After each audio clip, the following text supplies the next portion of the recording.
You know that feeling when you look around at your life and quietly think, I should feel richer than this? Not richer in money, richer in something else. Your bills are handled. There's food in the fridge, maybe even a little saved away. You don't panic when the car goes through. And yet, when people talk about the good life, you don't quite see yourself in the picture. You're not struggling, but you're not flaunting anything either. You move through your days without drama, without chaos, without big declarations. And somehow that makes your life feel invisible. There's a certain kind of person who builds stability quietly, who chooses calm over flash, who would rather sleep well than impress strangers. Society rarely celebrates that person. It celebrates risk, noise, scale, headlines. When someone doesn't constantly upgrade, hustle publicly, or broadcast milestones, people assume something is missing.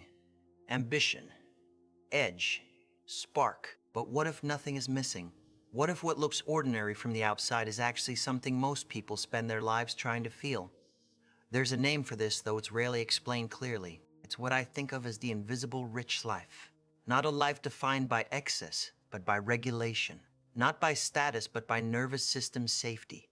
There's more going on here than people realize. Psychologically, the human brain doesn't measure wealth only in numbers. It measures predictability. Research in neuroscience shows that the brain's threat system, particularly the amygdala, calms down when the environment feels stable and controllable. Financial unpredictability activates stress responses similar to physical danger. Stability, even modest stability, signals safety. But here's the twist. Once safety becomes normal, the brain adapts. It stops lighting up with relief. It simply settles. And settled doesn't feel exciting. It feels neutral.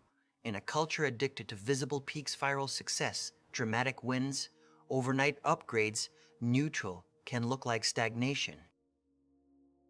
But biologically, neutral is often regulation. If you grew up in an environment where money was tense, unpredictable, or emotionally loaded, your nervous system likely learned to scan for threat. Maybe you watched adults argue about bills. Maybe you felt the subtle anxiety when the mailbox was opened.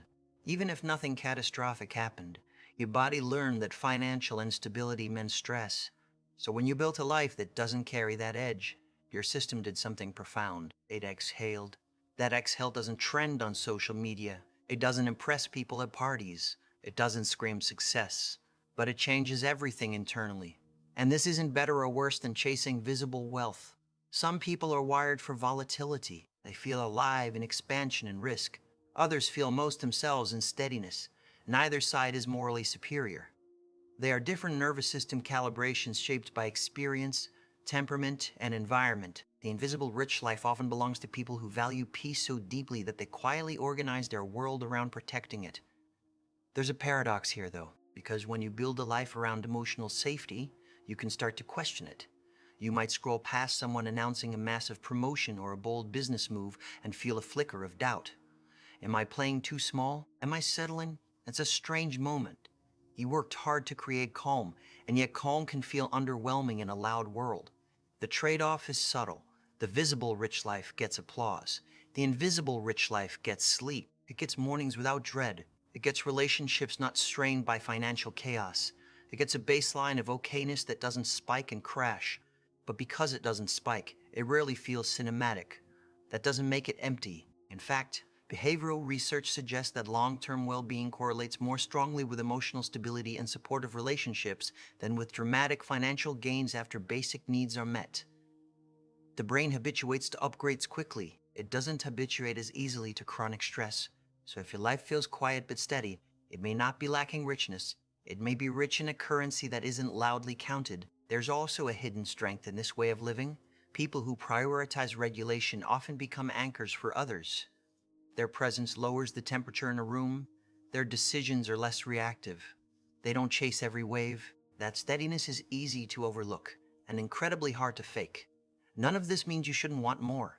Growth and peace are not opposites, but if you've ever felt strangely unseen because your success looks subtle, it might help to consider this: a regulated nervous system, predictable safety, the absence of financial panic. These are not small achievements. They are often the result of years of quiet adjustment, learning, and restraint. You are not behind because your life isn't loud. You are not unambitious because you value calm. And you are not missing something just because your richness doesn't glitter. Sometimes the most stable forms of wealth don't announce themselves. They just allow you to live without bracing. If this feels familiar, there's likely more about the way you've adapted, about the trade-offs you've made, and the strengths you built that deserves understanding too. And that's worth exploring.